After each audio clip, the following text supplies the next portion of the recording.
I would say the biggest challenge is because you're not just relying on yourself. You're relying on a multitude of vendors. You're relying on other people's schedules. You're relying on other people's commitments to their contracts and delivering on time. There's so many variables that go into, your timeline. I'll give you a recent example. We opened Rebellion in Leesburg, and we had a schedule and everything was done, but we were waiting on the sprinkler system. And because it was the first restaurant in Leesburg that has a sprinkler system, because the buildings are so old, the city didn't have code and ordinance in order to approve the sprinkler systems. So they had to write the code as we were building it out, and then they would come and tell us that we were wrong. And I'm like, you literally just wrote it. How could it be wrong? So we would go through things like that. Those are things that you cannot plan for. It doesn't matter if you have the best project management plan in the world. You're going to slide it to the right. And even post-opening, I mean, you saw this with Six Bears, right? You have about a 30-day honeymoon period where everyone's sort of giving you that grace and that latitude of saying, yeah, well, they're new, that's why my food is taking 30 minutes, or my food is cold and my drink is hot, and right. So you get that sort of grace in that honeymoon period. After that, people are lighting you up on Yelp like no tomorrow. So you have to have a very thick skin.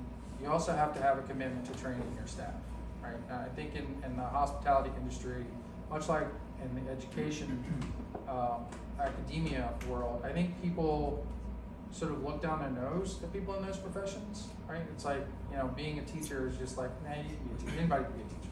No, you can't, actually, right? Same thing in the hospitality world. Like, these servers are working for minimum wage. There's a reason that we have tips and the tip services, because if they work their tail off of you, you should give them a decent tip. The thing that I have literally kicked people out of our restaurants and told them not to come back because they give them, I'm not gonna use that word, they give a very poor tip, right? If you don't appreciate the service that we're offering and the person that is working their tail off to provide that to you, please don't come back. I don't want you there, because we treat our hospitality staff like professionals.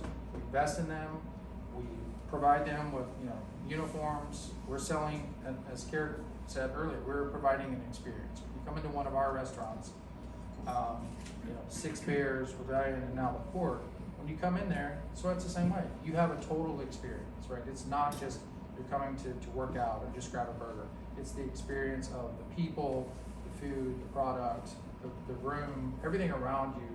You take all of that into your senses, and so it just takes a lot of time to really put that into effect. And you have to have a team of people who understand your vision, are willing to implement that vision.